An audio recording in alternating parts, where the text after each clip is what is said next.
উত্তরায় বিমান বিধ্বস্তের ঘটনায় নিহত ১৯, আহত ১৬৪। ১২ জুনের পর ২১শে জুলাই, এক মাস পেরিয়ে কয়েকদিন, দুই দেশে দুই ভয়াবহ বিমান দুর্ঘটনা, হাহাকার মৃত্যু মিছিল। আশ্চর্যজনকভাবে দুই দুর্ঘটনা মিলে গেল এক জায়গায়।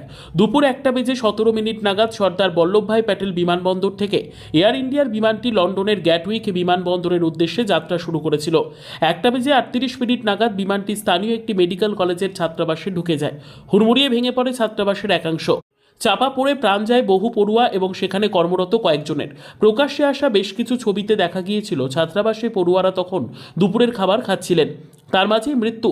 উল্লেখ্য, আহমেদাবাদ এয়ার ইন্ডিয়া বিমান দুর্ঘটনায় কেবল এক যাত্রী ছাড়া ওই বিমানে থাকা সকল যাত্রী ক্রুয়ের মৃত্যু হয়। এআই ১৭১ ফ্লাইটে থাকা যাত্রী ও ক্রু সদস্যদের পাশাপাশি দুর্ঘটনাস্থলের আশপাশে থাকা স্থানীয় বাসিন্দা সহ মোট ২৭৪ জনের মৃত্যু হয় দুর্ঘটনায়। ২১শে জুলাই ঢাকা বিমান দুর্ঘটনা। সোমবার ঢাকার উত্তরায় বাংলাদেশের বায়ুসেনার প্রশিক্ষণ বিমানটি একটি স্কুলের ওপর ভেঙে পড়ে। সোমবার দুপুরে ১:০৬ উড়ানের পরই ঢাকার উত্তরা এলাকার মাইলস্টোন স্কুল অ্যান্ড কলেজের একটি ক্যাম্পাসে বিমানটি ভেঙে পড়ে। সেই সময় স্কুলে ছিল পড়ুয়ারা, ছিলেন শিক্ষক শিক্ষাকর্মীরা।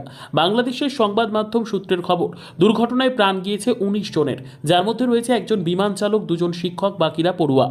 দুর্ঘটনার পর মঙ্গলবার ২২শে জুলাই একদিনের রাষ্ট্রীয় শোক ঘোষণা করেছে বাংলাদেশ। মঙ্গলবার বাংলাদেশের সব সরকারি, আধা সরকারি, স্বায়ত্তশাসিত প্রতিষ্ঠান, শিক্ষা প্রতিষ্ঠানে জাতীয় পতাকা অর্ধনমিত থাকবে। পাশাপাশি সকল সরকারি বেসরকারি ভবন ও বিদেশে বাংলাদেশি মিশনেও জাতীয় পতাকা অর্ধনমিত থাকবে। আহত নিহতদের জন্য দেশের সব ধর্মীয় উপাসনালয়ে বিশেষ প্রার্থনার আয়োজন করা হবে।